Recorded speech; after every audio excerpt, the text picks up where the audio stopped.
अल्लाह. औज़ु बिल्लाहि मिनश शैतानिर रजीम. बिस्मिल्लाहिर रहमानिर रहीम. अल्लाहुम्मा सल्लि अला सय्यिदिना व मौलाना मुहम्मद व अला आलिहि व अस्हाबिहि व बारिक व सल्लिम व सल्लि अलैहि. रब्बि इश्रह ली सदरी व यस्सिर ली अमरी वहलुल उक़दतम मिन लिसानी यफ़क़हू क़ौली. आमीन. ख़वातीन और हज़रात, जहाँ जहाँ पे 92 की स्पेशल ट्रांसमिशन देखी जा रही है, तमाम देखने वालों को रहमत रमज़ान की इस खुसूसी ट्रांसमिशन में खुशामदीद कहते हैं। और हमारी इस प्रोग्राम की तरफ से, हमारे चैनल की तरफ से और हमारी इस पूरी टीम की तरफ से आप सब लोगों को कल की जो जीत है वो बहुत बहुत मुबारक हो। अगर हम ये कहें कि हमें ईद से पहले हमारी क्रिकेट टीम ने ईदी दे दी तो ये बिल्कुल दुरुस्त होगा। सारों के चेहरे, मैं समझती हूँ बहुत सारी दुआएं तो हैं उन लोगों के लिए, और ख़ास तौर पे जो चेहरे और चेहरों के ऊपर मुस्कुराहट का रीज़न बनी है हमारी टीम, अल्लाह उनको बहुत जज़ा दे। और ख़ुशी जो है, अक्सर ऐसा होता है कि जब खुशी आती है हमारे घरों में तो हम उसको सेलिब्रेट करने का तरीका बड़ा अजीब सा अपनाते हैं, मगर ये वो वक्त वक्त होता है कि जब अल्लाह सुब्हाना व तआला रब्बुल इज़्ज़त की बारगाह में हमें सजदा अदा करना चाहिए, और बहुत सारे लोगों ने सजदे अदा किए, और अल्हम्दुलिल्लाह बेशक तमाम तारीफ़ें उस रब्बे कायनात के लिए कि जिसने इस जीत को हमारा नसीब मुकर्रर किया। अल्हम्दुलिल्लाह। ख़वातीन हुज़रात, अपने आज के इस प्रोग्राम के टॉपिक के हवाले से हम आपको बता दें, आज बहुत ही अहम टॉपिक है। हम अक्सर अपने शोज़ के अंदर हकूक़े वालिदैन के हवाले से गुफ्तगू करते हैं, जो कि बहुत अहम है क्योंकि कुरान और हदीस में बारहा तज़किरा है, मगर आज के इस प्रोग्राम में हम तज़किरा करेंगे हकूक़े औलाद का, क्योंकि बहुत बड़ा हक़ है वालिदैन का। आज जो हमें हर तरफ अफरा तफरी का आलम नज़र आता है, हर कोई अपने अपनी नफ्सा नफ्सी का आलम है, उसमें यह है कि हम अपने बच्चों को उस तरह से वक्त नहीं देते। मैं चंद कुछ अहादीस मुबारक आपके सामने शेयर करूँगी कि रसूल अकरम मोहम्मद मुस्तफ़ा सल्लल्लाहु अलैहि वसल्लम फरमाते हैं कि अपनी औलाद का एहतराम करो, उन्हें अच्छी तरबियत दो ताकि अल्लाह तुम्हें बख्श दे। इसके साथ इमाम अली अलैहिस्सलाम फरमाते हैं कि अपनी बहुत ही खूबसूरत रिवायत है कि अपनी औलाद की तरबियत अपने ज़माने के तरीक़ों के मुताबिक करो, अपने ज़माने के तरीक़ों के मुताबिक नहीं बल्कि जदीद दौर के तकाज़ों के मुताबिक करो, क्योंकि वो तुम्हारे ज़माने से मुख्तलिफ़ ज़माने के लिए पैदा किए गए हैं। कितनी बारीक बात है, और इंशाल्लाह इस हवाले से मज़ीद हम डिटेल में बात करेंगे। ख़वातीन हज़रात, और भी अहादीस मुबारक इंशाल्लाह प्रोग्राम में हम मज़ीद शेयर करेंगे। आइए हम प्रोग्राम का बाकायदा आगाज़ करते हैं, और जो मेहमान यहाँ पर मौजूद हैं और जो आज हमारे रुबाम किचन में डिशेस बनने जा रही हैं, वो आपको आपके सामने उनका भी ज़रा तस्करा हो जाए, ताकि फिर हम आराम से सुकून से डिटेल में इस टॉपिक के हवाले से गुफ्तगू कर सकें। अस्सलाम वालेकुम। वालेकुम अस्सलाम। आज मेरी प्यारी बहन और ज़्यादा प्यारी लग रही है, ये लगता है कल की जीत कल की जीत जो है आज के चेहरों पे बिल्कुल इस तरह आई हुई है। बहुत मुबारक हो। कल की खुशी तो बहुत ही ज़्यादा सही, और इन्होंने कह दिया था कि अगर अच्छी हुई ना, अगर जीत गए हम तो स्पेशल डिश होगी आज। तो क्या डिशेज हैं आज? आज मैं बना रही हूँ मटन फ्राई बोटी बना रही हूँ, सही, और साथ में बना रही हूँ शाही टुकड़े। क्या बात है, जिसको काफ़ी देर से मैं बना रही हूँ, खोए को उसको मेल्ट किया हुआ है, आप देख सकते हैं। इसका भी हो रहा है अभी टाइम। ब्रेड इसके मैंने काट के रखी है, इसको फ्राई करूँगी। और साथ में बना रही हूँ इसके साथ मायो के कटलेट हैं, पोटैटो कटलेट, जिसमें चिकन एंड साथ में आलू होगा, और साथ में कॉकटेल एक ड्रिंक है जिसमें स्ट्रॉबेरी, पपाया, पियर, जितने भी फ्रूट्स हैं उन सबको मैंने मिक्स करके एक कॉकटेल की ड्रिंक बनेगी। बड़ी डिफरेंट वाकई लग रहा है ना कि आज खुशी को सेलिब्रेट किया जा रहा है। जी ज़बरदस्त। आप तैयारी शुरू करें और हम अपने शो को आगे बढ़ाते हैं। जी हमारे साथ हमारे रोज़ के मेहमान तो हैं, मगर कुछ नए मेहमान भी हैं, और डेफिनेटली उनसे आपका तारुफ हम करवाएंगे। सबसे पहले हमारे साथ रोज़ के जो हमारे साथी हैं, हमारे भाई हैं, मुफ्ती मोहम्मद फ़ारूकुल कादरी साहब, अस्सलाम वालेकुम। अच्छा, आपका पता है नाम जो है वो टंग ट्विस्टर है। हर रोज़ मुझे बोलते हुए ना थोड़ी टंग ट्विस्ट होती है, इसलिए मैं बड़ा ठहर ठहर के बोलती हूँ। जी, और उनके साथ जो आज तिलावत कलाम पाक का जिन्होंने शहादत हासिल की, बड़ी ही खूबसूरत आवाज़ में हमारे साथ हमारे भाई कारी अताउल मन्नान वारसी। बहुत शुक्रिया भाई, बहुत मेहरबानी। और आज मेरी दाईं जानिब जो हमारे गेस्ट में मौजूद हैं, ये भी हमारे बहुत अच्छे भाई हैं, बड़ी खूबसूरत गुफ्तगू फरमाते हैं। हमारे साथ हैं प्रोफेसर मुजाहिद अहमद। अस्सलाम वालेकुम। बहुत शुक्रिया जी। हमारी आज की जो चौथी गेस्ट हैं, इनको आपने मुख्तलिफ चैनल्स पे देखा होगा, और आज हमारे साथ भी मौजूद हैं, और बड़ी मज़े की कुछ बेसिक गुफ्तगू इंशाल्लाह आज हम इनसे करने जा रहे हैं। हमारे साथ हैं doctor Masooma Zahra, TCM specialist हैं, और हम इनसे पूछेंगे एक्चुअली TCM होता क्या, मगर ज़रा थोड़ा ठहर के। अस्सलाम वालेकुम डॉक्टर साहिबा, thank you so much for being here. You welcome, आपका बहुत शुक्रिया बुलाने का। जी, और हमारे as I always say last but of course not the least, हमारे साथ हैं प्रोफेसर अब्दुल रऊफ रूफी साहब। अस्सलाम वालेकुम। वालेकुम। पहले तो बताएं, कराची आप चले गए, वापस भी आगे, कैसा रहा सफ़र? अल्हम्दुलिल्लाह ठीक रहा। जब अल्लाह और उसके नबी, लाहौर वालों की याद आई कि अल्लाह और उसके नबी के लिए जब निकलते हैं तो बड़ा लुत्फ आता है। क्या बात है। वहाँ पर गए तो यहाँ से जब गए हैं तो सेलिब्रेशन शुरू थी कि मैच के जीतने की। वहाँ पर गए तो आगे भी सेलिब्रेशंस थी, पूरे मुल्क ने बड़ी खुशी मनाई है उसकी। वैसे आपकी बात के साथ मैं एक बात करना चाहता हूँ। पूरी कौम को जीत की मुबारकबाद और ख़ुशी का इजहार करना भी तहदीस नेमत है, लेकिन ख़ुशी का इजहार करते हुए हमें हुकूक़ इंसानियत का भी पेश नज़र रखना चाहिए। बड़ी खूबसूरत बात आपने की। हमने कल देखा कि दिल खराश वाक़यात पेश आए खुशी मनाते हुए। फायरिंग की गई, हवाई फायरिंग। कराची में आज मैं ख़बर सुन रहा था न्यूज़ में कि एक छोटा सा बच्चा उस फायरिंग की जद में आकर फौत हो गया। ऐसी खुशी जो दूसरों के लिए देखिए, ज़हमत का बायस बने। इसी महीने में फतह मक्का हुआ और हुजूर सल्लल्लाहु अलैहि वसल्लम ने पूरी दुनिया को ये एक मिसाल दी कि अपनी विक्ट्री को किस तरह सेलिब्रेट करना है। क्या बात है, क्या बात।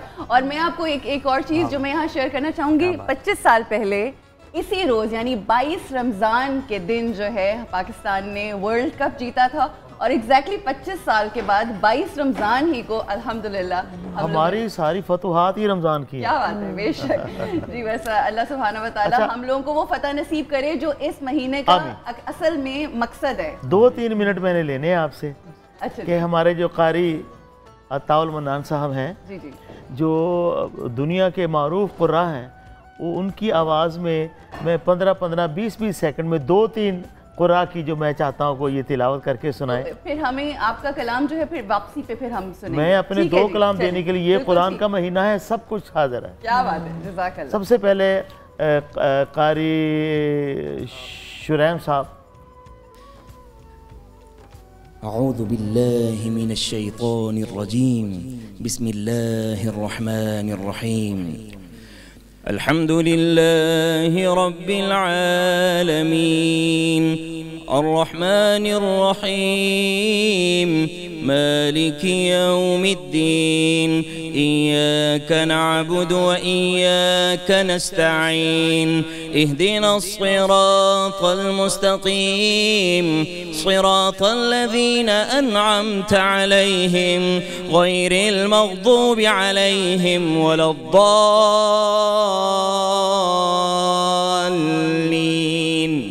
आमीन। एक फरमाइश मैं भी कर दूं? हाँ जी। मिश्री साहब मेरे बड़े फेवरेट हैं। उनकी आवाज़ में थोड़ा सा सुनाइए उनकी। अऊज़ु बिल्लाहि मिनश शैतानिर रजीम, बिस्मिल्लाहिर रहमानिर रहीम। अल्हम्दुलिल्लाहि रब्बिल आलमीन,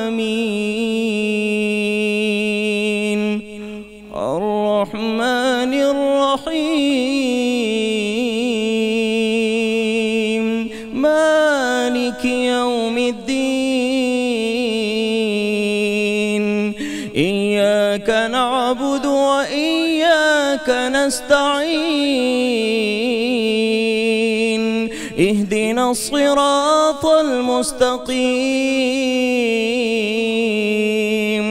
सिरातल लज़ीना अनअमता अलैहिम, गैरिल मग़दूबि अलैहिम वलद्दाल्लीन।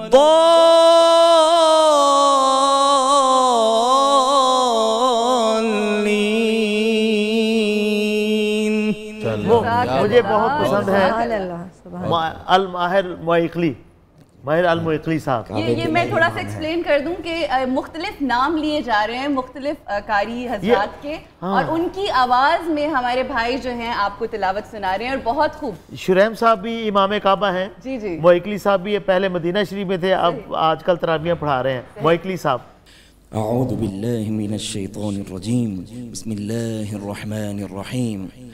अल्हम्दुलिल्लाहि रब्बिल आलमीन, अर्रहमानिर रहीम, मालिकि यौमिद्दीन, इय्याका नअबुदु व इय्याका नस्तईन, इहदिनस सिरातल मुस्तकीम, सिरातल लज़ीना अनअमता अलैहिम, गैरिल मग़दूबि अलैहिम वलद्दाल्लीन,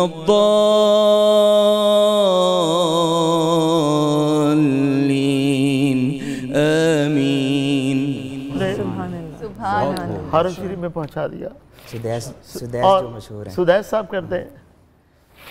अऊज़ु बिल्लाहि मिनश शैतानिर रजीम, बिस्मिल्लाहिर रहमानिर रहीम।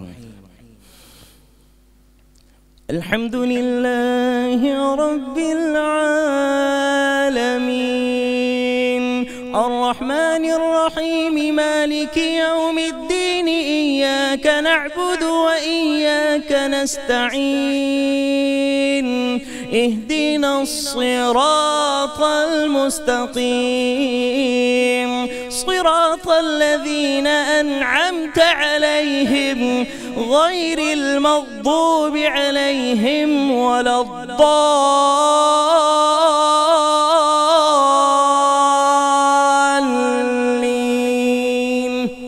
एक अगर आप इजाज़त दें, वो सलाह बुदैर साहब के हैं, बस ये माशाल्लाह, व्हाट अ मल्टी टैलेंटेड भाई, माशाल्लाह, वाह वाह। नबी के इमाम है। वैसे तो मैं तकरीबन 35 कुर्रा के लहजात मुख्तलिफ अंदाज में पढ़ता हूँ, उसमें कुछ 7 अरबी, मिस्री, लबनानी, इराक़ी भी हैं, मगर मुख्तसर वक्त है इसलिए हम आपको फिर भी बुलाएंगे। इनके साथ तो एक स्पेशल शो होना चाहिए। चलिए, सलाह अल-बुदैर जो मसीह नबी के इमाम है, अल्हम्दुलिल्लाह लाइव भी उन्हें मैंने तिलावत सुनाई है।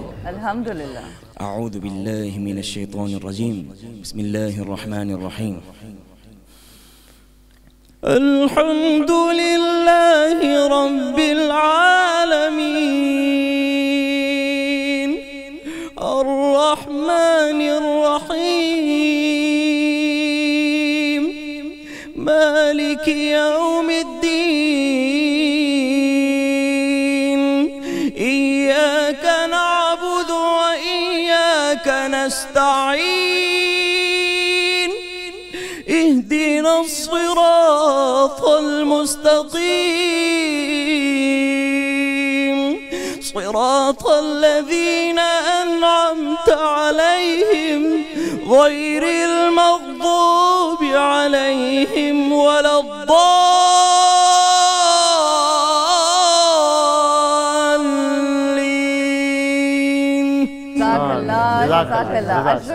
बहुत खूब मेरे भाई।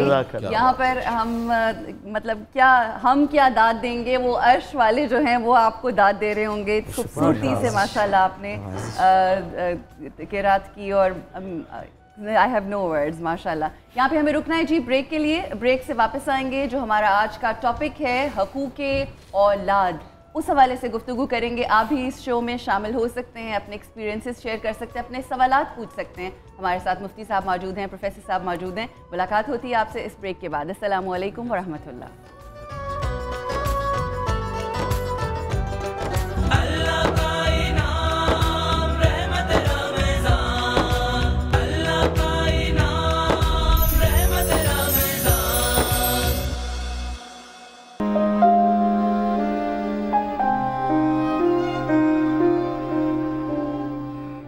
लगन, जुस्तजू और हुसूल इल्म का जज्बा दिल में हो तो जिस्मानी माजूरी कामयाबी और कामरानी की राह में रुकावट नहीं बनती।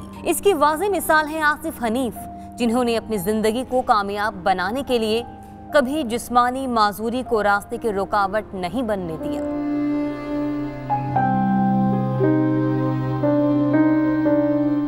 आसिफ हनीफ गुलाब देवी इंस्टीट्यूट में असिस्टेंट प्रोफेसर होने के साथ साथ मेडिकल रिसर्च में PhD के तालिबे इल्म भी हैं।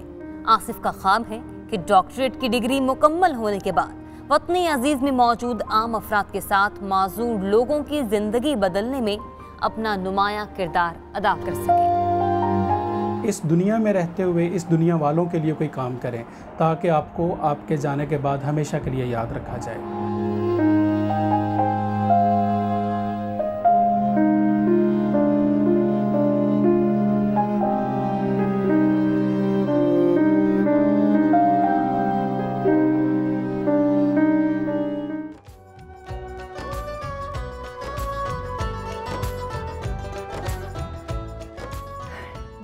जितने देखने वाले हैं ख़वातीनो हज़रात, ये हैं A+ पाकिस्तानी।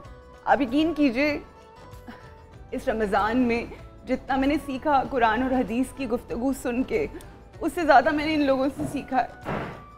इसलिए क्योंकि ये अल्लाह की निशानियाँ हैं, ये अल्लाह की निशानियाँ हैं, क्योंकि इनसे हमें सीखने की ज़रूरत है। हमें हौसला और हिम्मत मिलता है इनसे कि इतनी बड़ी माजूरी होने के बावजूद इनका तवक्कुल कितना बड़ा है।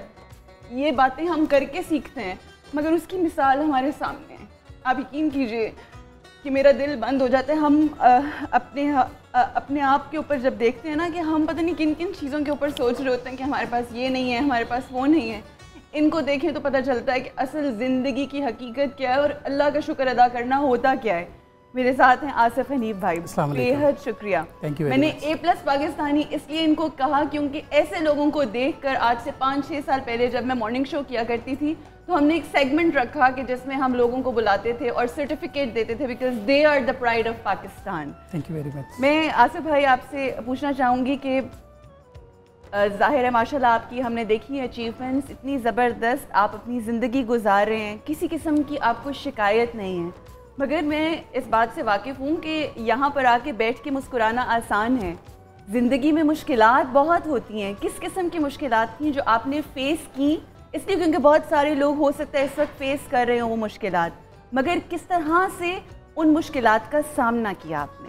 क्या फर्क? जी अस्सलाम वालेकुम, थैंक यू वेरी मच। आपने अपने साथ दोबारा मुझे मौका दिया, अपने साथ बैठने का मौका दिया। जहाँ तक मुश्किलात का ताल्लुक़ है, मेरा ख़्याल है कि वो हमने ख़ुद पैदा करनी होती हैं। जितनी भी मुश्किलात हैं उनका ज़रिया मेरा अपना ईमान है कि हम खुद होते हैं। और इस वक्त जिस चीज़ के लिए कोई मुश्किल अगर पैदा हो रही है तो वो उसका सोर्स खुद है। मैंने बहुत ज़्यादा चीज़ें ऐसी लाइफ में डेवलप होने से बचाई जिसने मेरे लिए मुश्किल बनना था, लेकिन मैंने उसको आसानी बना लिया।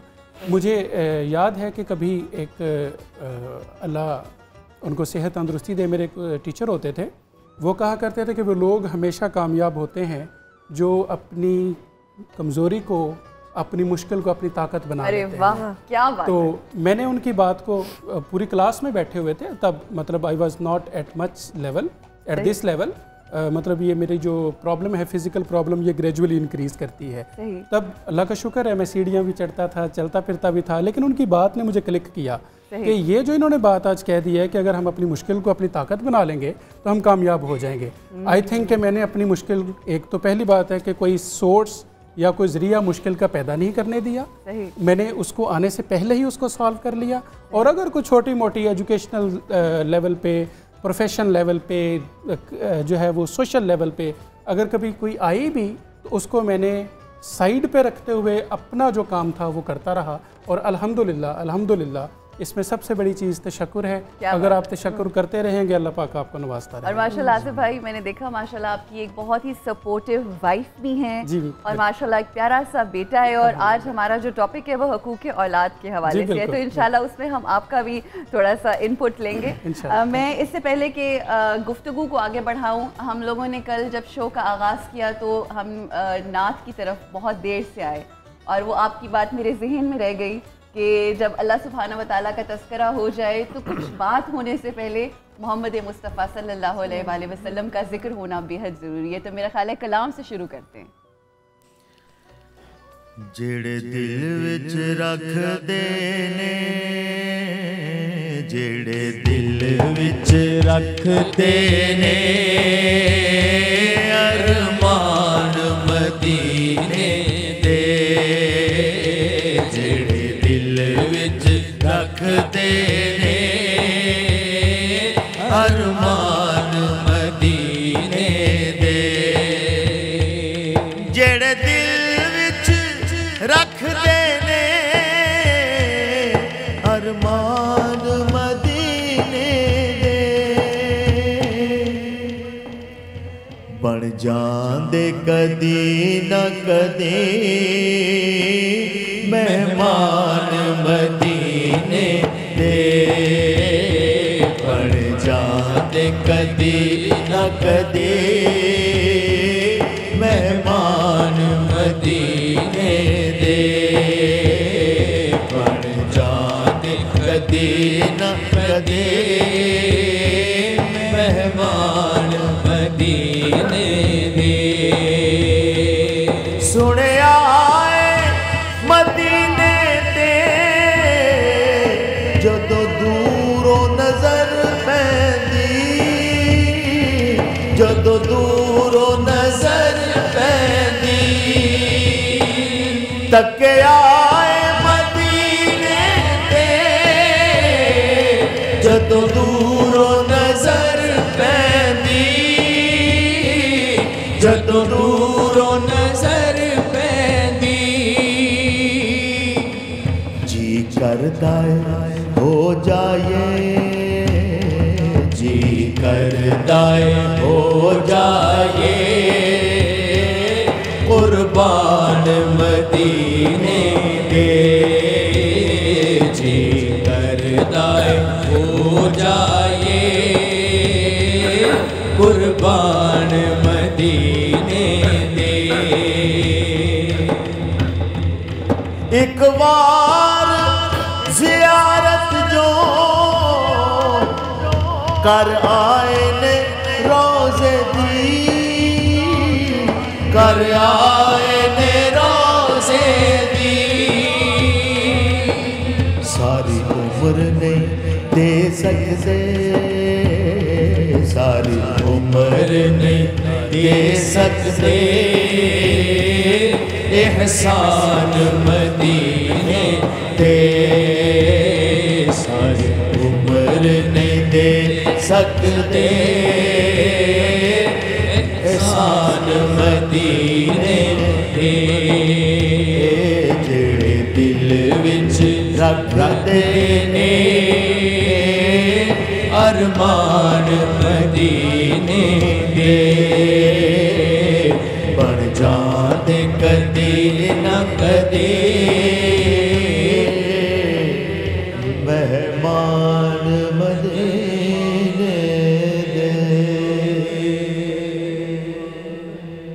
इलाही आमीन। अल्लाह आपको ये जो मेहमानी का शर्फ है ये मुबारक हो इन एडवांस। हम बनेंगे मेहमान उनके अर्श पे जो मेहमान हुए। अरे वाह वाह वाह, सुभान अल्लाह, जज़ाकल्लाह जी। ख़वातीन व हज़रात, गुफ्तगू को अब बढ़ाते हैं हम आगे। टॉपिक हमारा है हकूक़ औलाद। जब बच्चा पैदा होता है तो उसका सबसे पहला हक ये होता है कि माँ बाप उसका खूबसूरत सा नाम रखें, और उसके बाद क्या हकूक़ हैं ये हमें मुफ्ती साहब बताएंगे। अस्सलाम वालेकुम मुफ्ती साहब। अगेन हकूक़ औलाद के हवाले से, हकूक़ वालिदैन के हवाले से बहुत गुफ्तगू होती है, मगर बच्चों का जो हक है वालिदैन के ऊपर वो क्या है? बिस्मिल्लाहिर्रहमानिर्रहीम। औलाद के कुछ हुकूक विलादत से पहले भी हैं। क्या बात है? उनमें से एक हक ये है कि बाप अपनी औलाद के लिए एक नेक सीरत और पाक बाज माँ का इंतखाब करे। क्या बात है, क्या बात। एक अरब शायर कहते हैं कि अल उम्मु मदरसतुन इज़ा हज़्ज़बतहा आदत्ता शअबन तय्यबल आराक। अगर तुम पाकीज़ा माँ तैयार करने में कामयाब हो गए तो फिर पाकीज़ा कौम भी तैयार हो जाएगी। क्या बात, ऐसे ही है। दूसरा हक ये है कि जब बच्चा माँ के पेट में पल रहा हो सही, तो उसकी मुद्दत में माँ के लिए जो ज़रूरियात ज़िंदगी हैं वो मुहैया की जाएँ, ताकि वो सेहतमंद ज़िंदगी अपने दौरान बतन में गुजार सकें। बिल्कुल सही। और आजकल जो लोगों ने इसको एक मजाक बना लिया है, जब जी चाहा अबॉर्शन करवा लिया। इस जब खुसूसी तौर पर जब बच्चे की उम्र पेट में 120 दिन हो जाए और उसके बाद अगर अबॉर्शन करवाया बगैर किसी शरई वजह के, तो ये कत्ल के ज़ुमरे में आता है, जो गुनाह है। जब बच्चे की विलादत हो जाए तो उसके बाद बच्चे का हक ये होता है कि उसका, जैसे आपने जिक्र किया कि एक पाकीज़ा नाम रखा जाए, वो 7वें दिन जाकर होता है। लेकिन उससे कबल विलादत के बाद उसका पहला हक ये है कि उसके कान में अजान दी जाए, कामत पढ़ी जाए, और इसमें देर नहीं करनी चाहिए। क्योंकि हदीस शरीफ में है कि इससे मिर्गी की बीमारी, जिसे उम्मुस्सिबियान कहते हैं, वो अक्सर अजान में देर करने की वजह से पैदा होती है। इसलिए बच्चे की विलादत के फ़ौरन बाद अब इंतज़ार ना करें जी मौलाना साहब को बुलाएंगे, वो आने में देर लग जाएगी, वो कहीं बिज़ी होंगे। खुद ही वालिद साहब वहाँ मौजूद हैं, कोई घर के बुज़ुर्ग मौजूद हैं, वो उसके कान में मुनासिब आवाज़ से अजान दे दें। दूसरा ये है कि घर का कोई नेक फ़र्द, कोई नमाजी या कोई और बुज़ुर्ग जो मौजूद हैं बड़े, वो बच्चे को तहनीक दें, जैसे गुड़ती कहते हैं। ठीक है। तो ख़ुद नबी करीम सल्लल्लाहु अलैहि वसल्लम ने हसनैन करीमैन को गुड़ती दी, और हज़रत अस्मा फरमाती हैं मदीना शरीफ में सबसे पहले विलादत हुई थी अब्दुल्ला बिन ज़ुबैर की। ये पहले मदीना शरीफ में, मदीने में हिजरत के बाद सबसे पहले पैदा हुए। तो इन्हें हुजूर की खिदमत में पेश किया गया, तो सरकार करीम ने ख़ुद इनकी दहन में अपनी खजूर चबा कर इनके मुंह में डाली थी। तो फिर 7वां दिन जब आएगा तो बच्चे का हक ये है कि उसका नाम रखा जाए। हर पैदा होने वाला बच्चा, ये नाजरीन बात गौर से सुन लें, उसका नाम मोहम्मद रखें, क्योंकि नबी करीम सल्लल्लाहु अलैहि वसल्लम ने फरमाया जिसका नाम मेरे नाम से रखा गया कल मैदान मैशर में मैं उसकी शफाअत करूँगा। सुभान अल्लाह। बल्कि एक हदीस में ये फरमाया जिस दस्तरखान पर मोहम्मद नाम का फ़र्द बैठा हो, उस दस्तरखान का तवाफ़ फरिश्ते करते हैं। बड़ी अच्छा, अब ये है कि अब सब बच्चों का नाम मोहम्मद रख लेंगे तो पहचान कैसे होगी? उसका तरीका ये है, नाम के साथ एक बच्चे का नाम रखें पैदाइशी, ठीक, और एक नाम रखें दुनियावी इस्तेमाल के लिए। अच्छा, पैदाइशी हर बच्चे का नाम मोहम्मद रखें, ठीक, और इस्तेमाल के लिए, डॉक्यूमेंटेशन के लिए आप बच्चे का नाम कोई बशीर, नज़ीर, और अगर बशीर से पहले मोहम्मद नाम लगा दे, साथ लगा दे बहुत अच्छा है, लेकिन उसका अदब बहुत ज़रूरी है। बिल्कुल। नबी करीम सल्लल्लाहु अलैहि वसल्लम का एक और फरमान, आप फरमाते हैं अहब्बुल अस्माए इलैया हमज़ातु। एक हदीस में तो ये है कि अल्लाह ताला को महबूब नाम है अब्दुल्ला और अब्दुर्रहमान, लेकिन आप फरमाते हैं अहब्बुल अस्माए इलैया, मुझे सबसे प्यारा नाम है हमज़ा। अच्छा, जो आपके चचा अमीर तैयबा काशिफुल कुराबात हज़रत अमीर हमज़ा रज़ी अल्लाह तआला अन्हु का नाम। तो अगर आप मुनासिब समझें ये नाम, या हसनैन करीमैन का नाम, या उम्मत के वो अफराद जो अकाबरीन में से हैं जिनके किरदार पर सारी उम्मत को नाज है, उनसे रखना चाहिए, क्योंकि अच्छा नाम रखना हुजूर ने फरमाया बच्चे का हक है, और अच्छे नाम का बच्चे की सीरत पर बहुत गहरा असर भी होगा। बेशक बेशक। अच्छा प्रोफेसर साहब, इसी बात को आगे बढ़ाते हुए कहते हैं कि औलाद से जो जैसा चाहते हैं, वालिदैन चाहते हैं कि जैसी औलाद हो तो ज़रूरी है कि वैसे आप खुद बन जाएं। अब ये अमल जो है ये बड़ा मुश्किल अमल है कि अगर फॉर एग्ज़ाम्पल मैं अपनी बच्ची को चाहती हूँ कि वो हिजाब करे, तो डेफिनेटली मैं आपको, मेरी तो अल्हम्दुलिल्लाह मेरी बच्ची का तोहफ़ा है, मैं इस दुनिया में आने से पहले इसने मुझे तोहफ़ा दिया था और मेरे हिजाब करना। अगर मैं एक्सपेक्ट करती हूँ कि मेरी बच्ची करे तो मुझे करना ज़रूरी है, और बहुत सारी चीज़ें, अल्लाह का शुक्र अदा करना, व्हाट्सएवर एक लिस्ट है। तो जैसा आप चाहते हैं कि बच्चा बने वैसा आप बन जाएं, ये मुश्किल है, कैसे बने? जी, मुफ्ती साहब ने बड़ा खूबसूरत आगाज़ फरमाया मौजू का, और बहुत अहम और बुनियादी बातें नाज़रीन के लिए और हमारे लिए ये बयान फरमाई हैं। मैं इसको बात को आगे बढ़ाते हुए और आपके सवाल के ज़िम्न में कुरान करीम फुरकान हमीद की एक आया करीमा, अल्लाह रब्बुल इज़्ज़त इरशाद फरमाता है, या अय्युहल्लज़ीना आमनू कू व अनफुसाकुम व अहलीकुम, या अय्युहल्लज़ीना आमनू कू अनफुसाकुम व अहलीकुम नारा। ए ईमान वालो, खुद को और अपने घर वालों को जहन्नम की आग से बचाओ। बेशक। तो जो आपका सवाल है उसमें उसका जवाब इस आयत में है कि अपने आप को और घर वालों को, यानी जब आप अपने आप को बचाएंगे तो फिर आप अपने घर वालों को बचा सकेंगे। सबसे पहले अपने आप को बचाएं, क्योंकि बच्चे जो उनको कहा जाए वो नहीं करते, जो उनको करके दिखाया जाए वो करते हैं। इसलिए ज़रूरी है कि जब बच्चा थोड़ा बोलने की उम्र को पहुँचे तो उसको लफ्ज़ अल्लाह सिखाया जाए, उसकी तालीम दी जाए, फिर कलमा तैयबा सिखाया जाए, उसके बाद जो है दीगर जो इस्लामी और बुनियादी अकायद हैं उनकी तालीम दी जाए। और जैसा कि अभी मुफ्ती साहब भी फरमा रहे थे कि विलादत से पहले ही उसके जो हुकूक हैं वो वाजिब हो जाते हैं और असर शुरू हो जाता है। उसकी आपको मिसाल दूं, सैयदना शेख अब्दुल कादिर जीलानी रहमतुल्लाह ताला अलैह मकतब में पढ़ने के लिए गए, तो उस्ताद ने कहा कि बेटा पढ़िए आऊज़ु बिल्लाहि मिनश शैतानिर रजीम, तो उन्होंने पढ़ा आऊज़ु बिल्लाहि मिनश शैतानिर रजीम बिस्मिल्लाहिर रहमानिर रहीम, और 18 पारे पढ़कर सुना दिए। क्या बात है। अब सब हैरान हो गए। क्या बात है। आगे भी पढ़िए, उन्होंने कहा मजीद नहीं पढ़ सकता, क्योंकि जब अपनी वालिदा के बतन में था तो वो इतना ही पढ़ा करती थी। तो यहाँ से मालूम हुआ कि जब बच्चा बतन में आ जाता है तो उस वक्त से जिम्मेदारी वालिदा की मजीद बढ़ जाती है कि वो कोई ऐसे काम ना करे, गैर शरई काम करेगी तो उसका भी बच्चे पे असर पड़ेगा। और फिर हम कहते हैं पता नहीं हमारे बच्चों को क्या हो गया, क्या किस तरह की हमदे बारी ताला सुनेगी, नात रसूल मकबूल सुनेगी, कुरान करीम फुरकान हमीद की तिलावत करेगी तो बच्चे पे उसका असर पड़ेगा और उसकी बच्चे को बरकत मिलेगी। और दीनी तालीम तरबियत ये बहुत ज़्यादा ज़रूरी है, क्योंकि वालिदैन आज शिकवा करते हैं। बिल्कुल बिल्कुल बिल्कुल। आज वालिदैन जो है शिकवा करते हैं कि जी हमारे बच्चे हमारे हुकूक अदा नहीं करते। लेकिन बात यह है कि सबसे पहले ये मौका किसको मिला है? ये वालिदैन को मिला है कि अपने बच्चों के हक अदा करें। अगर वो उनकी दीनी तालीम और तरबियत का फरीज़ा सर अंजाम देंगे और उनके हुकूक अदा करेंगे तो उम्मीद और यकीन है कि वो आगे चलकर भी उनके हुकूक अदा करेंगे। अच्छा, आजकल हम माओं को देखते हैं, उनके पास वक्त नहीं है, ठीक है, हम सारी काम करने वाली माएँ होती हैं। इट्स अनफॉर्चुनेट, ये हंसी भी की भी बात नहीं है, ये बड़ी इस वक्त काबिल गौर बात है। इस हवाले से भी बात करेंगे। एक और चीज़ जो बहुत अहम है वो ये कि माएँ जो हैं वो बच्चों को बुलाएं कैसे, ये क्योंकि आजकल हमने देखा है ना, जो वालिद गिरामी होते हैं उनके पास भी वक्त नहीं है, माओं के पास भी वक्त नहीं है। अनफॉर्चुनेटली हमारे घर में या मेड्स या फिर टैबलेट्स बच्चों को पाल रहे हैं, या कार्टून और टीवी जी, कार्टून या टेलीविजन स्क्रीन। सवाल मैं जो छोड़ के जा रही हूँ, मैं डॉक्टर साहिबा की तरफ आऊँगी कि कितना अहम है कि बच्चों के साथ कितनी खूबसूरती से गुफ्तगू की जाए और अपने प्यार का इजहार किया जाए, अपनी मोहब्बत का इजहार किया जाए, और क्या तरबियत में हमें चीज़ों को मज़ीद जहन में रखने की ज़रूरत है। डॉक्टर साहिबा, मैं आप खुद माँ हैं माशाल्लाह, 2 बच्चों की, कितनी बड़ी जिम्मेदारी है एक माँ होना। डॉक्टर, आपकी जिस तरह भाई कह रहे थे कि माँ तिलावत करे तो बच्चे पे उसका असर होता है। मैंने ये एक्सपीरियंस किया। मेरा बेटा खैर से जब होने वाला हुआ तो मैं बहुत ज़्यादा कुरान पाक की तिलावत करती थी माशाल्लाह। उसके साथ ही कुछ अरसे के बाद ही अल्लाह ने मुझे बेटी से नवाज दिया। अब बेटा और बेटी में क्योंकि ज़रा फ़र्क था तो बेटी की दफ़ा में उतना नहीं पढ़ सकी क्योंकि पहले बच्चे की वजह से।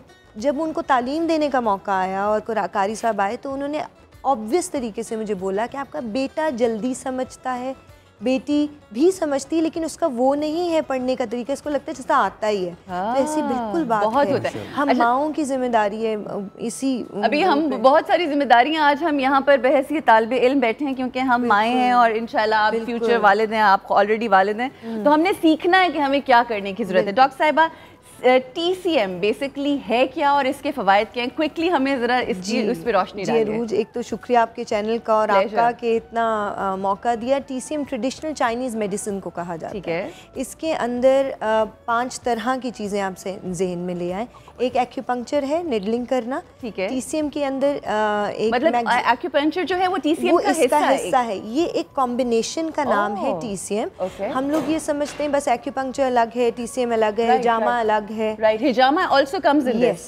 ये भी उसी ट्रेडिशन से 4000 साल पहले इसकी हिस्ट्री। TCM में एक तो हिजामा आ गया, एक एक्यूपंक्चर है, मॉक्सिबेशन, हीट थेरेपी है, और साथ में हर्ब्स का इस्तेमाल है। इतनी ज़्यादा आपने मुश्किल बातें इकट्ठी बोल दी हैं, इतने मुश्किल लफ्ज़। अच्छा, ये जो ऑर्गेनिक फूड के हवाले से अगर हम बात करें, ये कितना ज़रूरी है एक हेल्दी लिविंग के लिए, ख़ास तौर पे आजकल जब रमज़ान का महीना है। आजकल के ज़माने में देखें जितनी बीमारियाँ फैल रही हैं, क्यों फैल रही हैं? क्योंकि हमें कहीं पे भी ऑर्गेनिक फूड मिल ही नहीं रहा। हमें कोई प्रॉपर फूड नहीं, जितने भी प्रिजर्वेटिव्स हैं उसके साथ हम चीज़ें खा रहे हैं। सूरज होने के बावजूद हमारे पास विटामिन D डेफिशिएंसी है। हाँ जी, हम इतने प्रिजर्वेटिव्स खाते हैं और इतना अनहेल्दी फूड खाते हैं। हम चिकन ऐसा इस्तेमाल करते हैं जो कि अनहेल्दी फूड से उसी की वजह से बच्चियों में इतनी ज़्यादा प्रॉब्लम्स आ रही हैं, हार्मोनल प्रॉब्लम्स बहुत ज़्यादा आ रही हैं। सो ऑब्वियसली जैसे मैंने कहा कि TCM में जहाँ ये है तो तीसरा पोर्शन इज़ डाइट, और उसी डाइट में ऑर्गेनिक फूड है जिसको मैं प्रमोट करती हूँ कि प्लीज़ हेल्दी खाएँ, अपनी मिट्टी के करीब हो जाए, क्योंकि जाना उसी मिट्टी में है। बिल्कुल, हम अपनी मिट्टी से दूर हैं। हम अपने रीजन की चीज़ें खाएंगे, वो अल्लाह ने हमारे लिए बनाई हैं। हम अपने रीजन से बाहर का फूड खाएंगे, हम कॉफ़ी खाएंगे और कॉफ़ी इधर पैदा नहीं होती है, हमें चाहिए होती तो वो पैदा कर देता। एग्जैक्टली। तो हम उसको अपनी डाइट में कभी कभार तो ले आएँ, लेकिन उसको प्रॉपर तौर पे शामिल करेंगे तो इसको हम मेरा तो ख्याल है कि ऑर्गेनिक फूड के हवाले से अगर हम डिस्कशन करें तो दैट्स वेरी इंपॉर्टेंट, बिकॉज बहुत ज़्यादा इस वक्त हमें अवेयरनेस की ज़रूरत है। वैसे आई थिंक काफ़ी अवेयरनेस मिल भी रही है मीडिया के जरिए, बहुत मिल रही है, लेकिन ऑफ कोर्स एक्यूपेंचर के हवाले से और हिजामा जो आजकल वैसे मैंने देखा है कोई रिलीजियस चीज़ भी अगर फैशन बन के आए ना तो बड़ी जल्दी इन हो जाती है। हम उस हवाले से भी गुफ्तगू करेंगे। जी मुनीरा साहिबा, जी कैसी हैं आप? अल्लाह का शुक्र है। ठीक है ना, ये एक वो वाहिद बंदा है, हम बैठ के अपनी बातें कर रहे होते हैं, दिमाग इस्तेमाल कर रहे होते हैं, मगर ये बाकायदा प्रैक्टिकल काम कर रही होती है। मैं साथ में एक बात है जी, एक बात, मेरे एक प्रोफेसर साहब हैं, उनका कल फ़ोन आया जी कि आपके जो नशरियात है ना, वर्ड टू वर्ड हर चीज़ हम तक पहुंच रही है। क्या बात है, सिवाय खाने के। वो तो फिर अब ढक्कन उठाती हैं तो जब वो स्मोक उठता है ना जी, तो उन प्रोफेसर साहब से कहें कि अपनी बेगम से कहेंगे टीवी देखें और नोट डाउन करेंगे। उनको नोट डाउन करवाने के लिए अब हम रेसिपी बताने लगे। बिल्कुल, उनको इस प्लेटफॉर्म पे आना पड़ेगा। हाँ, अगर टेस्ट भी करना है तो 100 बिस्मिल्लाह इधर आए तो हम उनको यहाँ पर इंशाल्लाह खिलाएंगे। जी जी, सबसे पहले है जो मटन फ्राई बोटी है, उसके लिए हम मटन बोटी लेंगे, तकरीबन आप 1 किलो ले लें। साथ में प्याज की पेस्ट लेंगे, प्याज की पेस्ट को आपने सौते करना है और उसके बाद उसकी पेस्ट बनानी है। साथ में अदरक लहसुन पेस्ट 3 खाने के चम्मच और मिक्स पाउडर जो होता है मसाले का वो भी तकरीबन 2 खाने के चम्मच, हल्दी पाउडर तकरीबन 1 खाने के चम्मच और साथ में नमक इस पर ज़रूरत, प्याज टमाटर और सब्ज़ मिर्च तकरीबन 1 अदद और कड़ी पत्ता काली मिर्च 1 चाय का चम्मच। मटन मसाला जैसे कि मैं हमेशा बताती हूँ, ज़ीरा, धनिया और साथ में सूखा धनिया, इन तीनों को मिक्स करके आपने इसका मसाला बनाना है और सब्ज़ मिर्च गार्निश के लिए। इन सब चीज़ों को मैरिनेट करके आप मटन पे रख दें और उसके बाद आपने इसको सौते करना है, फ्राई करना है। अगर आप चाहते हैं इसकी थोड़ी सी ग्रेवी करें तो आप इसमें थोड़ी सी आप तकरीबन 1 कप योगर्ट ऐड करें तो आपका बहुत अच्छी स्पाइसी सी बन जाएगी। अगर आप इसको बारबेक्यू करना है तो उसको मसाला लगा के रख दें। आप इसको ग्रिल भी कर सकते हैं, आप बारबेक्यू भी कर सकते हैं। क्या बात है आपकी।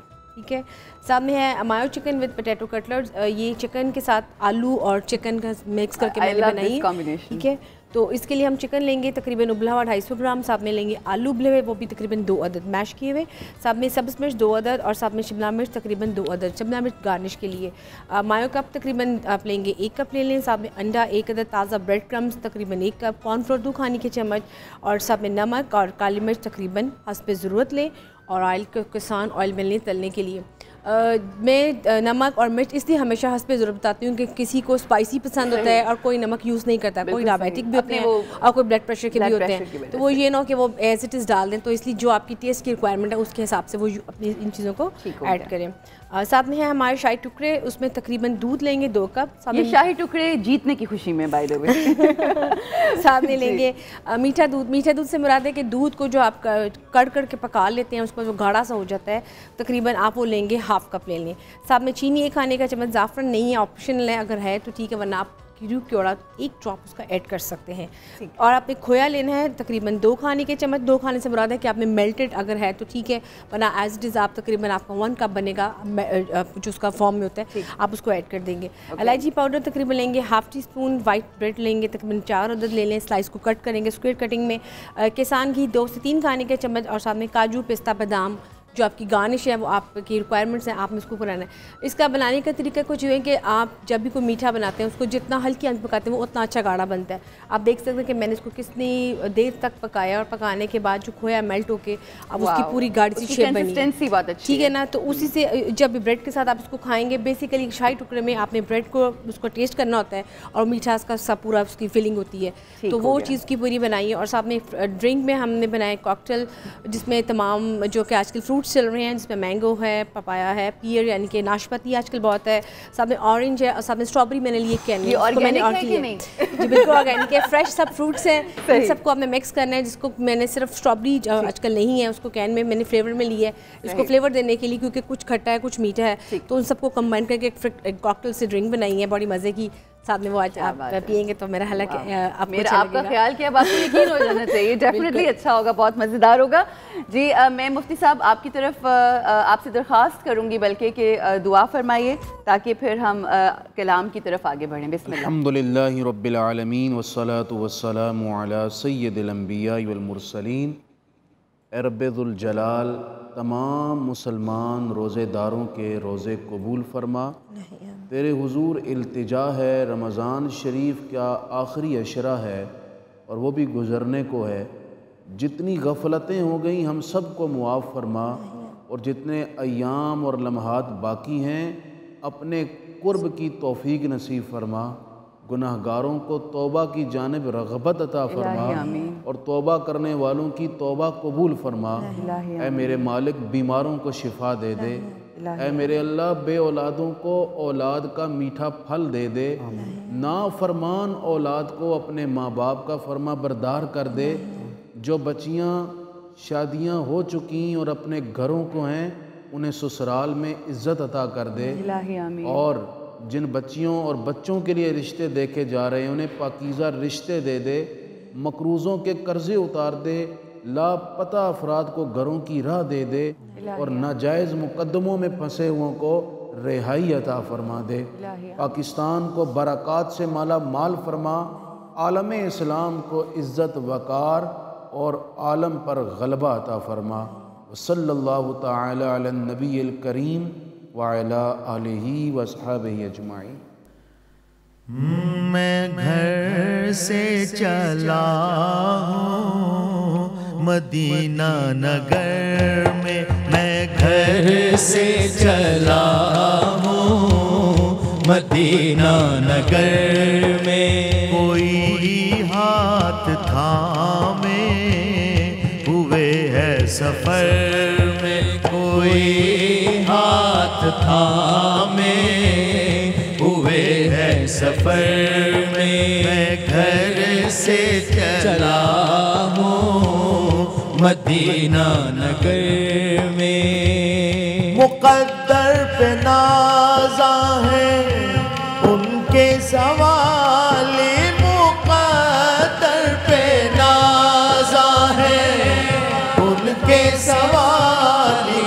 वो रखते हैं हर उम्मती को नजर में, वो रखते हैं हर उम्मती को नजर में। मैं घर से चला हूँ मदीना नगर में।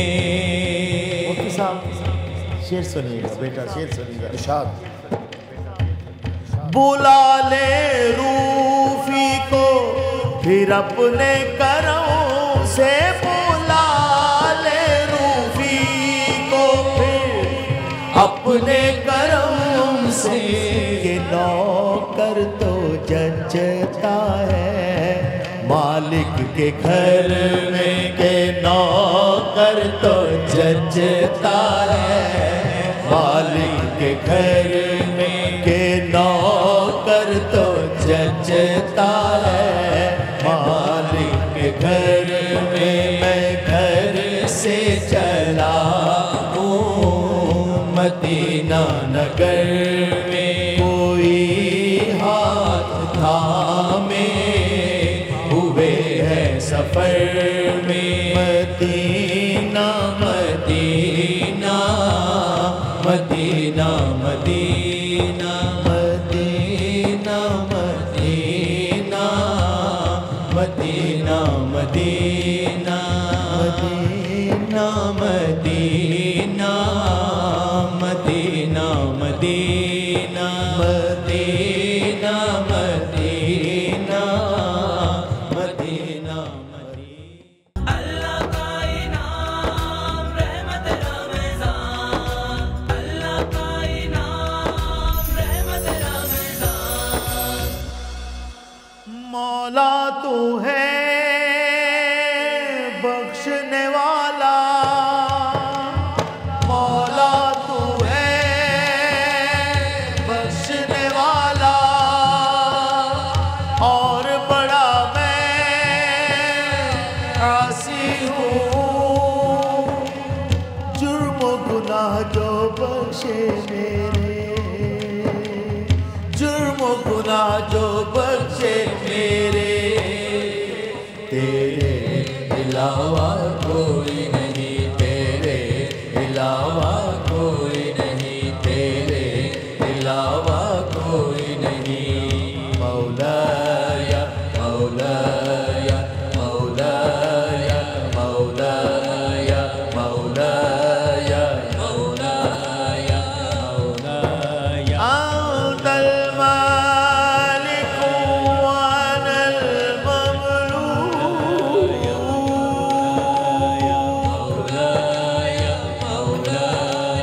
तू ही तो है मेरा मालिक, मैं मौला तेरा ममलूक। तू ही तो है मेरा मालिक, मैं मौला तेरा ममलूक। जो ममलूक पे रहम करेगा, जो ममलूक पे रहम करेगा। तेरे अलावा कोई नहीं, तेरे अलावा कोई नहीं, तेरे अलावा कोई नहीं। मौलाया मौलाया मौलाया मौलाया अन्तल करीम व अनल लईम। मौलाया मौलाया तू है मौला कुव्वत वाला, और मैं हूँ कमजोर बड़ा। तू है मौला कुव्वत वाला,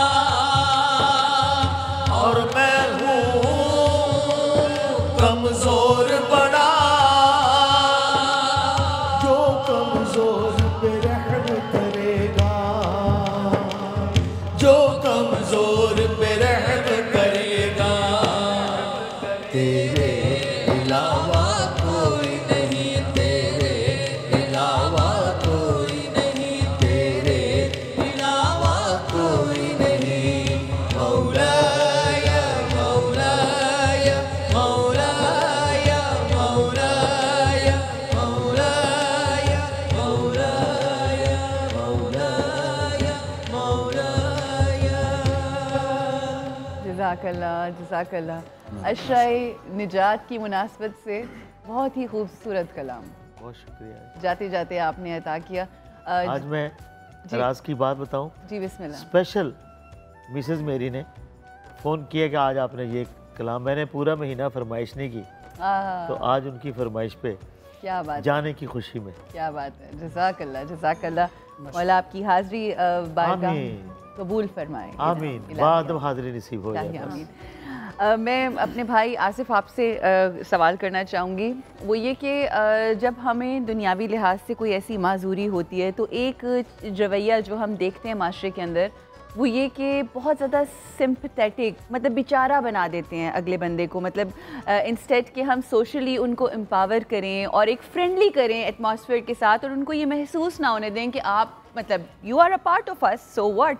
अगर ऐसा है क्या कहेंगे? कभी ऐसा महसूस होता है कि आपको बिल्कुल लेफ़्ट आउट फील करवाया जाता है? Thank you very much. आपने बड़ा इम्पोर्टेंट जो है वो नुक्ता पूछा यहाँ पे।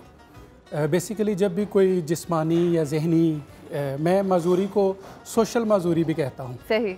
माजूरी की मुख्तलिफ टाइप्स हैं, उसमें एक सोशल माजूरी भी होती है। अगर कोई जिस्मानी प्रॉब्लम आपको आ जाती है तो खुदा का वास्ता है उसको सोशल माजूर ना बनाएं। सही। उसको अपॉर्चुनिटीज़ प्रोवाइड करें, उसको जो है वो आप थोड़ा सा मोटिवेट तो करके देखें। और मुझे उम्मीद है कि आपकी जो नॉर्मल पॉपुलेशन ज़िंदगी गुजार रही होती है उससे अच्छा फीडबैक आपको ये लोग देते हैं जिनके साथ कोई फिज़िकल चैलेंज चल रहा होता है। तो अल्हम्दुलिल्लाह मेरे लाइफ में बड़े पॉजिटिव पहलू आए, फैमिली का बड़ा मतलब तसलसल रहा साथ, उन्होंने बड़ा इनकरेज किया, मोटिवेट किया।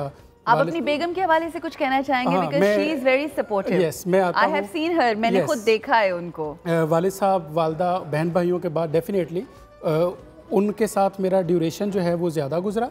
जितना उन्होंने मुझे सपोर्ट किया उसके बाद अल्लाह पाक ने, जैसे मुफ्ती साहब ने कहा था ना, आप अपने बच्चों के लिए नेक बीवियां ढूंढें, तो मैं दुआ किया करता था कि या अल्लाह अगर आपने मुझे औलाद की नेमत से नवाजना है तो एक अच्छी बीवी पहले नवाज दें। और उसकी सूरत में माशाल्लाह आप ये दुआ किया करते थे? मैंने वाकई दुआ की, क्योंकि मेरे साथ जो फिजिकल इश्यूज थे उसमें किसी का जिसे कहते हैं ना कि मतलब दब के रहना, या किसी का सिंपैथेटिक वे में आके मेरे साथ अटैच होना, मैं वो नहीं चाहता था। माशाल्लाह शी इज़ एजुकेटेड, मतलब रिलीजियस लिहाज से भी, सोशल लिहाज से भी, दुनियावी तालीम के साथ भी। और बच्चे की कितनी अच्छी ट्रेनिंग कर रहे हैं। अभी हमारे साथ सेट पे वो मौजूद हैं ऑफ द सेट, मगर ये कि कितनी अच्छी ट्रेनिंग और अल्हम्दुलिल्लाह देखें, इसमें आपका अपना एक पहलू है कि आपने अपने एसोसिएटेड लोगों को अपने लिए कैसा बनाना है। सही। आप सबको अपने लिए पॉजिटिव बनाएं। खुदा का वास्ता आप अपॉर्चुनिटीज़ दें, आप सोशल माजूरी पैदा ना करें। और देखिएगा इंशाल्लाह आपको बड़ा बेहतर तरीके से उसका रिवार्ड मिलेगा। अच्छा, मुझे एक आपसे पर्सनल क्वेश्चन करना है। Out of all the people उन्होंने आपको क्यों चूज़ किया? क्या ऐसी आपकी खास बात इसमें थी? मेरा अपना ख्याल है कि ना तो मैंने उनको चूज़ किया, ना उन्होंने मुझे चूज़ किया। ये अल्लाह पाक ने मुझे उनकी शक्ल में और उनको मेरी शक्ल में एक लाइफ पार्टनर देना था। क्या बात। और उसमें मतलब हमारे जो म्यूचुअल अंडरस्टैंडिंग है वो बड़ी इंपॉर्टेंट है। पेरेंट्स का बड़ा रोल है, उनके पेरेंट्स का, मेरे पेरेंट्स का, कि जब मतलब ये बीच में एक फ़िज़िकल फैक्टर आ जाता था तो हम हमेशा पॉजिटिव चीज़ों को डिस्कस किया करते थे। हमारे यहाँ जो नॉर्मल लोग होते हैं उनके अपने मसले मसाइल ही नहीं हल होते। तो ये इतने बड़े इशू को रिजॉल्व करना और इतने अच्छे तरीके से लेके चलना, hats off to her and hats off to you. और इसी तरह हमारी दुआ है कि आप इसी तरह आगे बढ़ते जाएं और आपसे हमारी मुलाकातें होती रहें ताकि हम आपसे मोटिवेशन ले सकें। डॉक्टर साहिबा, मैं आपसे पूछना चाहूँगी, एक्यूपेंचर का जब हम नाम सुनते हैं, हिजामा का, तो मैं तो कांपना शुरू हो रही थी। मैं कहती हूँ अच्छा कितनी नीडल्स लगेंगी, क्या होगा, बिकॉज मैं बहुत अरसे से सोच रही हूँ कि मैं करवाऊँ पर्सनली। तो मुझे बताइए कि एक तो इसके क्या फ़वाइद हैं और मोजज़ात क्या हैं, बिकॉज इसका बहुत ही अमेजिंग इफ़ेक्ट्स मैंने सुने हैं। आप क्या फरमाएंगी? बिल्कुल जी, अरूज, ऐसा है कि ऑक्यूपंक्चर के लिए सब पेशेंट्स में, हर चैनल पे भी यही पहला क्वेश्चन में से ही होता है, इससे दर्द कितनी होती है। इनफैक्ट दर्द, क्योंकि ये निडल बहुत थिन निडल्स होती हैं, बहुत बारीक निडल्स होती हैं, ये आपके टिश्यू को रप्चर नहीं करती हैं, टिश्यू टेयर नहीं करती हैं, तो उससे दर्द नहीं होती। हाँ, चंद पेशेंट चंद मुकामात पे उनको दर्द होती है, वो जो उनके स्वॉलन एरियाज़ हैं, जहाँ स्टेगनेंट एनर्जीज़ हैं, वहाँ पे प्रिक करेंगे तो हल्का सा वो पेन दे सकता है, लेकिन वो भी इतनी माइनर होती है और उसके इफेक्ट्स इतने अच्छे होते हैं कि वो पेन एज सच कोई पेशेंट्स को लगती है। जिस तरह मैं हमेशा कहती हूँ कि जब आप लेबर की पेन से निकलते हैं तो जब आपके पास आता है ना बच्चा हाथ में, तो सब कुछ पुराना भूल जाता है। तो ऐसे ही अब आप देखो ना, जैसा शैटिक पेन के साथ, बैक एक के साथ पेशेंट्स आते हैं, महीनों बिस्तर पे हैं, और वो जब पहली ही ट्रीटमेंट के बाद आपके सामने चलने लग जाए तो फिर उनके लिए वो ट्रीटमेंट तो मौजज़ा के।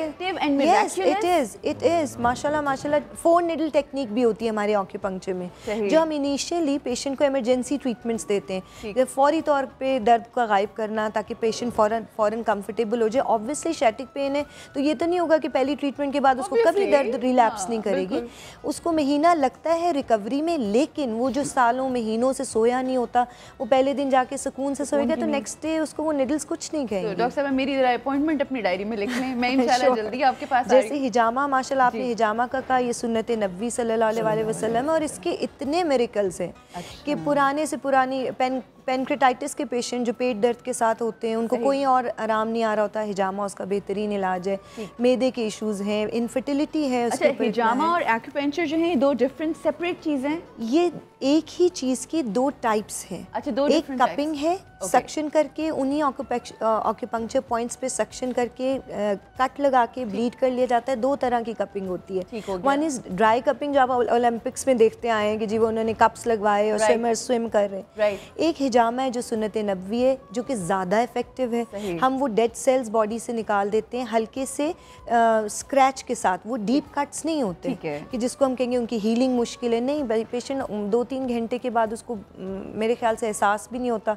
वो छोटे से कट्स होते हैं। आपकी कोई वेबसाइट या कोई ऐसी चीज़ अवेलेबल है if somebody has to contact you? जी बिल्कुल है। इनकलाब कैम्प के नाम से फेसबुक पे हमारा पेज है, इनकलाब द ऑर्गेनिक शॉप के नाम से भी फेसबुक पे, ये 2 पेजेस हैं। आप उनको ज्वाइन करें। गुफ्तगू ज़ाहिर है ज़्यादा मज़ीद डिटेल्स अगर कोई लेना चाहते हैं तो फेसबुक पे जाके ले सकते हैं, इनकलाब कैम्प के नाम से और इनकलाब द ऑर्गेनिक शॉप। तो फिर हम ऑर्गेनिक जिंदगी गुजार सकेंगे बेहतर तरीके से। चले जी, कमिंग अब नाउ आप सब इस डिस्कशन में हमारे साथ शरीक हों।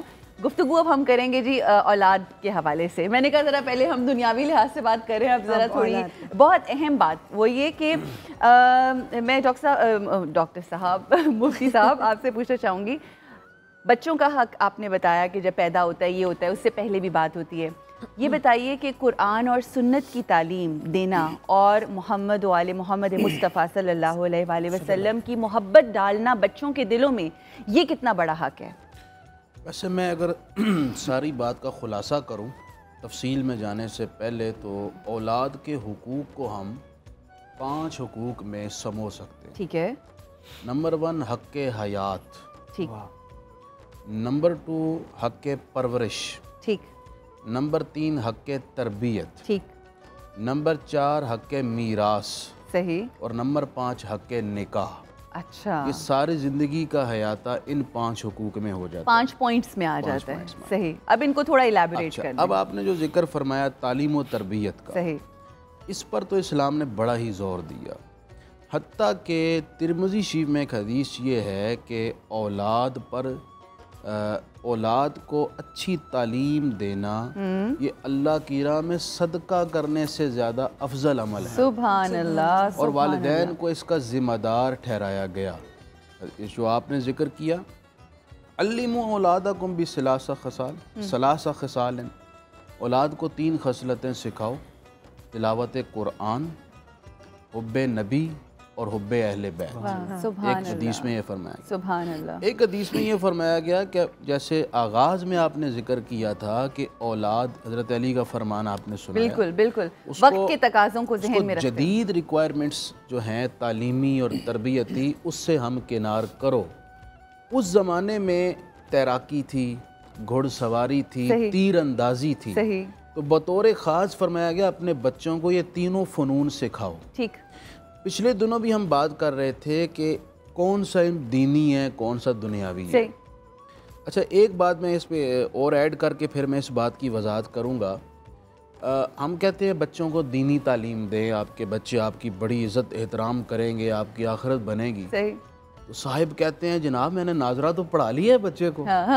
हमने सारी दीनी तालीम को एक नाजरे में बस रख दिया जी, नाजरा पढ़ लिया है, बच्चे की दीनी तालीम हो गई पूरी। ऐसा नहीं है, नाजरा पढ़ने वाले बच्चे को तो सिर्फ हम रट्टा लगवाते हैं, उसे क्या पता है इसके अंदर क्या लिखा हुआ, उसकी हकीकत और उसके जो बेसिक तो दीनी बुनियादी मसाइल को सीखना ये दीनी इल्म है। ठीक ठीक। जो फ़राइज़ उलूम हैं, वाजिबात उलूम हैं, नवाफिल उलूम हैं, इन उलूम को सीखने का नाम है दीनी इल्म सीखना। ठीक। अच्छा, अब रही दूसरी बात कि दीनी और दुनियावी उलूम, बुनियादी दीनी तालीम हासिल करना तो हर मुसलमान पर फ़र्ज़ है, जैसे तलबुल इल्मी फ़रीदतुन अला कुल्लि मुस्लिम। लेकिन इसके साथ जो जदीद तालीम है, साइंसी तालीम है, इसको अगर बंदा नहीं डाला जा इस नीयत से हासिल करे कि मैं अल्लाह का बंदा हूँ, रसूलुल्लाह का उम्मती हूँ, मेरा मकसद हयात इस दीन को किसी न तरीके से तक़वियत देना है, ठीक हो गया, अपनी रियासत और इस्लामी ममलिकत को तक़वियत देना है, तो ये दुनियावी इल्म नहीं रहा, ये भी दीनी इल्म के। बिल्कुल, बहुत इसका भी आपको आपके हुस्न नीयत की वजह से अजर व सवाब मिलेगा। क्या बात है। तो इस बात की और फिर अगर वो जिस तरह कल डॉक्टर साहब आई हुई थी, अगर आप ये सोच के करें कि जी हम मखलूक की खिदमत कर रहे हैं, तो ऑब्वियसली उसका जो नीयत से सब कुछ बदल जाता है। एक बहुत ही अहम सवाल प्रोफेसर साहब आपकी तरफ मैं करने लगी हूँ, वो ये कि एक घर है, उस घर के अंदर जाहिर है एक वालिद है और एक वालदा है, ठीक है। वालदा के अपने फ़राइज़ हैं, वालिद के अपने फ़राइज़ हैं। अगर औरत जो है वो बेरा रवी का शिकार है और दुनियावी खराफात में है और मुलविस है और बहुत मतलब उस तरह से अपने फ़राइज़ को नहीं समझती। ऑन दी अदर हैंड, जो कि आज इस वक्त बहुत सारे घरों का मसला है कि अगर वालिद साहब जो हैं वो दीनी लिहाज से काफ़ी एम्पावर्ड हैं और वो चाहते हैं कि मेरा बच्चा उस रास्ते पे चले। कई दफ़ा ऐसा होता है कि शादियों के वक्त इतना शऊर नहीं होता, शादी हो जाती है, उसके बाद आप दीन की तरफ आ जाते हैं। ये मर्द के लिए भी है, औरत के लिए भी है। अगर ऐसा कॉन्ट्रास्ट किसी घर में पाया जाता है तो बच्चा ज़ाहिर है कन्फ्यूज़ हो जाएगा, उसे समझ ही नहीं आएगी कि उसने माँ की को देखना है कि बाप को देखना है। उस सूरत हाल में क्या बनती है जिम्मेदारी वालिदैन की और बच्चों की? ज़ाहिर बच्चों की तो नहीं, वालिदैन की बनती है, क्या फरमाएंगे? जी जी, सबसे पहले तो वालिदैन को ये चाहिए कि वो अपने आप को इस्लामी तालीमात और अल्लाह रब्बुल इज़्ज़त के फ़रामीन के सांचे में डालें और उन पर अमल करें, क्योंकि और जो सबसे ज़्यादा अहम किरदार अदा करती है वो वालिदा होती है। ठीक। जहाँ वालिदा का किरदार होगा वो बच्चों की तालीम व तरबियत में बहुत ज़्यादा असर होगा।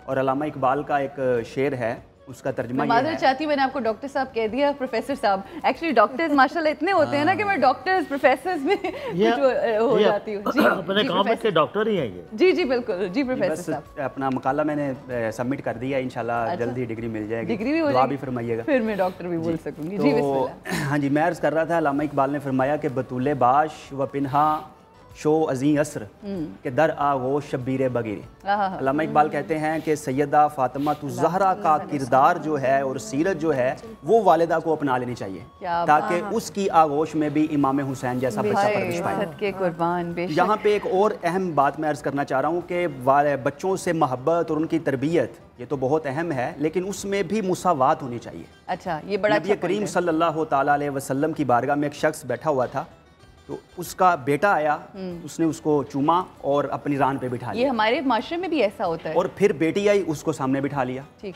तो नबी करीम सल्लल्लाहु तआला अलैहि वसल्लम ने फरमाया कि तुमने इन दोनों के दरमियान मुसावात क्यों नहीं की, ये गलत किया है, तंबीह फरमाई। और इसी तरह सैयदा आयशा सिद्दीका रदी अल्लाह तआला अन्हा ने नबी करीम सल्लल्लाहु तआला अलैहि वसल्लम की बारगाह में एक वाक़या अर्ज़ किया। उन्होंने कहा, या रसूलल्लाह सल्लल्लाहु अलैहि वसल्लम, मेरे पास एक बूढ़ी खातून आई और 2 बेटियां उसने उठा रखी थी। सही। मैंने 3 खजूरें दी, एक उसने अपनी एक बेटी को दे दी, दूसरी खजूर दूसरी बेटी को दे दी, और एक खजूर खुद खाने लगी, रुक गई। उसके 2 हिस्से किए, एक बेटी को, एक दूसरी बेटी को। तो नबी करीम सल्लल्लाहु अलैहि वसल्लम ने खुशी का इज़हार फरमाया और फरमाया कि उसकी मुसावात की वजह से और औलाद से मोहब्बत की वजह से अल्लाह तबारक व तआला ने उस पे जन्नत वाजिब कर दी। माशाअल्लाह। तो मुसावात का कितना अहम, 2 बातें ऐड कर दूं। अजीब, बिस्मिल्लाह। एक तो मैंने जो सवाल किया था ना, सॉरी मैं आपकी बात काट रही हूँ, जो मैंने सवाल किया था उसके ऊपर भी जरा थोड़ी गुफ्तगू कीजिएगा। जनरेशन गैप एक ऐसी वजह है जिसकी वजह से औलाद की दुरुस्त तरबियत नहीं हो पा रही। अच्छा, उसको कैसे पूरा किया जाए? जैसे इमाम अली की सेइंग है, जैसे मैंने शुरू में, चाहिए कि औलाद पर तवज्जो दें, उनको वक्त दें। हाँ, ये बहुत जरूरी है। उनको सिर्फ टीवी स्क्रीन के, मोबाइल के, लैपटॉप और इंटरनेट के हवाले मत करें। ठीक। खुसूसन इंटरनेट तो दरिंदों का एक जंगल है। ऐसे ही है। कहीं आपका बच्चा किसी दरिंदे के हाथ चढ़ गया तो उसकी ज़िंदगी तबाह हो जाएगी। एब्सोल्युटली। अगर आपका बच्चा इंटरनेट यूज़ करता है, उसकी तालीमी रिक्वायरमेंट है, तो जितना वक्त वो यूज़ कर रहा है आप उसके पास आप उसकी बिल्कुल रहनुमाई निगहदाश्त करें। ठीक ठीक। दूसरी बात यह है कि आप अपने बच्चों को देखें कि आपने जब तालीम हासिल की थी उस वक्त तालीमी तकाजे कुछ और थे। अब जब आपके बच्चे पढ़ रहे हैं तालीमी स्ट्रक्चर बिल्कुल चेंज हो चुका है, जदीद तालीम गालिब आ चुकी है। आप अपने पेशे नज़र रखें जदीद तालीम और वो सारे मकासद जो जदीद तालीम के हैं उसके मुताबिक अपने बच्चे को तालीम दिलवाएं। ऐसा मत करें कि अपने बच्चे को अपने माजी वाले दौर में रखें।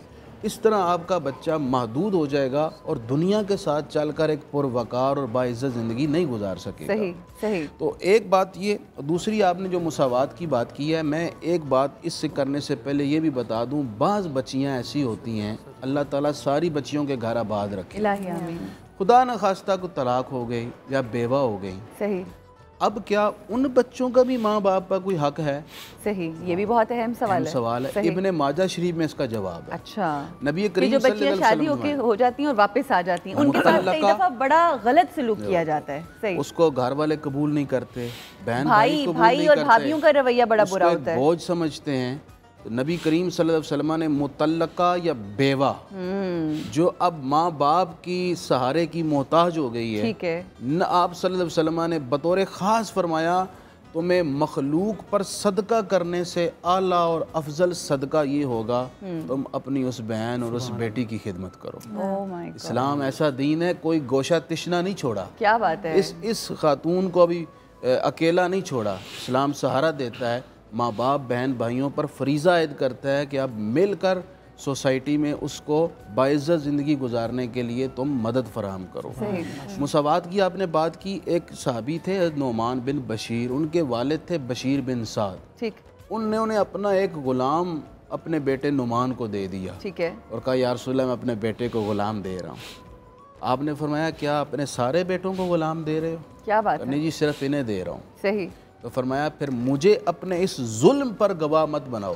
तुम औलाद में तफरीक और तकसीम और अदमे मुसावात करके ऐसा भी होता है अक्सर समय, आपकी बड़ी मैं माज़रत चाहती हूँ, कई दफ़ा ऐसा होता है कि जो बच्चे ज़रा ज़्यादा कमा रहे होते हैं और सोशली बहुत वेल सेटल्ड होते हैं तो उनके साथ माँ बाप का रवैया मुख्तलिफ होता है, और वो बच्चे जो उतने वेल सेटल्ड नहीं होते और उस तरह से सपोर्ट नहीं कर रहे होते उनको लान तान भी हो रही होती है। ठीक है, ये भी एक और बड़ा इम्पोर्टेंट है कि माँ बाप देखते हैं कि हमारा प्रोफेशन ये रहा है, सही, तो बच्चे के ऊपर इम्पोज किया जाता है कि अब मैं डॉक्टर हूँ तो आप भी डॉक्टर बनो। बच्चे के एप्टीट्यूड के मुताबिक बच्चे का जो है ना करियर जो है वो सिलेक्ट करना चाहिए। It's very important.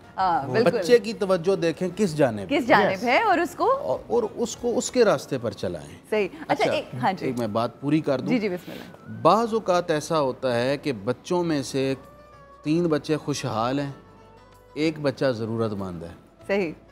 तो जो ज़रूरतमंद है उसको उसकी ज़रूरत दे देना और उसकी दूसरे बच्चों से ज़्यादा खिदमत कर देना, ये मुसावात के मुनाफी नहीं है। सही, ये बल्कि जो माँ बाप की ज़रूरत थी नान नफ़का पूरा करना, ये वो ज़रूरत पूरी कर रहे हैं। बहुत अच्छी बात, बड़ी खूबसूरती से बात को मुकम्मल किया।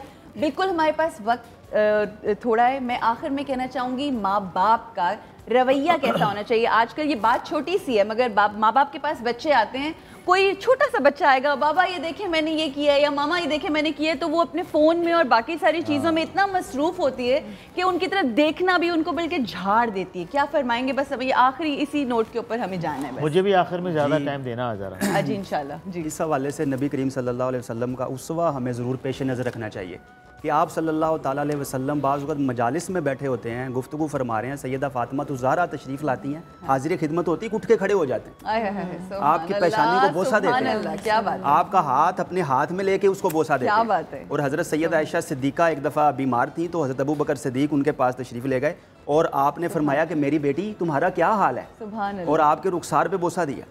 तो बच्चों के साथ शफ़क़त और मोहब्बत ये तो बहुत ज़्यादा ज़रूरी है। और एक बात और बहुत बड़ी ज़्यादा अहम है, वो ये है कि हम जब बच्चा कोई गलती करता है तो उसको प्यार के साथ समझाना चाहिए और खुद समझाना चाहिए। अगर किसी और को कहेंगे तो नफ्सियाती तौर पे बुरा असर पड़ेगा, ये फिर कम्युनिकेशन गैप आ जाएगा। खुद समझाना चाहिए, अलहदगी में समझाना चाहिए। बेहद शुक्रिया। आखिर में एक छोटी सी दुआ के साथ जो कि है बहुत बड़ी, मैं रूफी साहब की तरफ जाऊंगी। सहीफा सज्जादिया में इमाम सईद सज्जाद अलैहिस्सलाम फरमाते हैं कि बारे इलाहा अपने बच्चों को तरबियत देने, अदब से आरास्ता करने और नेकियों से सजाने में तू मेरी मदद कर।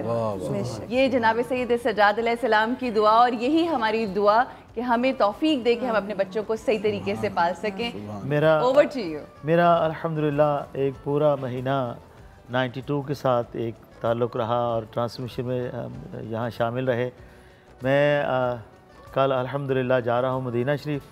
मैं ज़ाती तौर पे मियाँ हनीफ़ साहब जो मालकान हैं, मियाँ रशीद साहब, असलम तरीन साहब, बेटी सौबिया करम, उमर साहब हैं, काजी उवैस साहब हैं, तहरीम बेटी है, इन सब का तहे दिल से शुक्रगुज़ार हूँ। बहुत ज़्यादा इन्होंने शफ़क़त वाला हाथ रखा।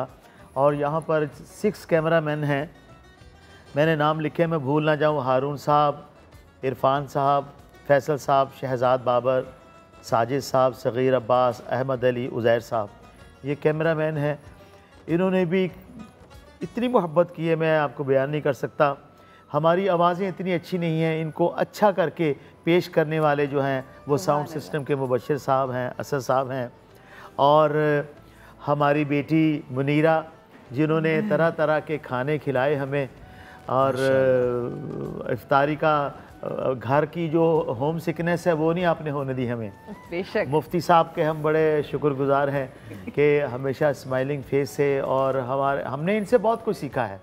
और आखिर में हमारे इस पूरे प्रोग्राम की जो कप्तान है उरूज, मेरी बेटी, अरे मैं आपका तहे दिल से शुक्रगुजार हूँ। मैं यहाँ से मैंने बहुत कुछ सीखा है, मैंने आपसे भी बेटा सीखा है। ऑनेस्टली बीइंग ए टीचर मैं बच्चों स्टूडेंट से भी सीखा, मैंने बहुत कुछ, आज से भी बहुत कुछ सीखा। मैं पूरे 92 से खुदा की कसम बड़ी मोहब्बतें लेके जा रहा हूँ, और इंशाल्लाह आप कहें ना कहें आप सबका सलाम आका सल्लल्लाहु अलैहि वसल्लम की बारगाह में पेश करूँगा। और अब आप मोहब्बतें लेके जा रहे हैं ना, मगर हमारे सेट को उदास करके जा रहे हैं। अब ये जो 7 दिन गुजरेंगे ये हम जानते हैं, ये हमारा अल्लाह जानते हैं, हम बहुत उदास होंगे। 7 दिन नहीं, आपके थोड़े दिन गुजरेंगे जी। 6 दिन हमारी जब ईद का होता है ना, तो हमारा होता है कि ज़रा पहले हो जाए, और जब रोज़ा है वो तो फिर हम चाहते हैं ज़रा देर से शुरू हो जाए। मगर आप जा रहे हैं, आप खैरियत के साथ जाएं, खैर व बरकत। अब मैं एक कलाम जो मैंने आखिर में पढ़ना था, मैं आज ही वो पढ़ रहा हूँ। बिस्मिल्लाह बिस्मिल्लाह बिस्मिल्लाह। अलविदा बादीदाएनम माहे रमज़ान, अलविदा अलविदा बादीदाएनम माहे रमज़ान, अलविदा कह रहा है आज तुझको हर मुसलमान, अलविदा तेरे आने से हुई थी जिस्मो जान में रोशनी, तेरे आने से हुई थी जिस्मो जान में रोशनी, एक महीने तक रहा तू नूर अफ़शान, अलविदा अलविदा बादीदाएनम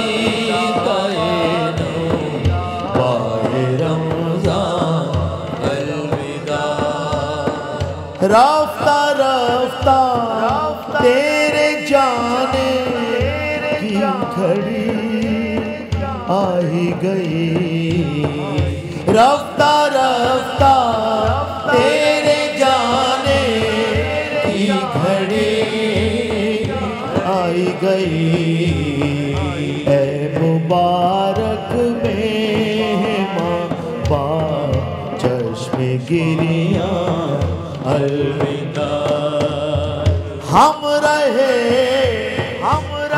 रहे जिंदा तो दे देखेंगे तुझे अगले बरस, हम रहे जिंदा तो देखेंगे तुझे अगले बरस।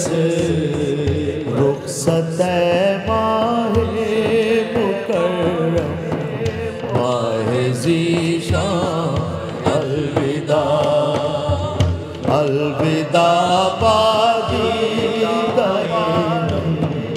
माहे रमज़ान, अलविदा कह रहा है आज तुझको हर मुसलमान।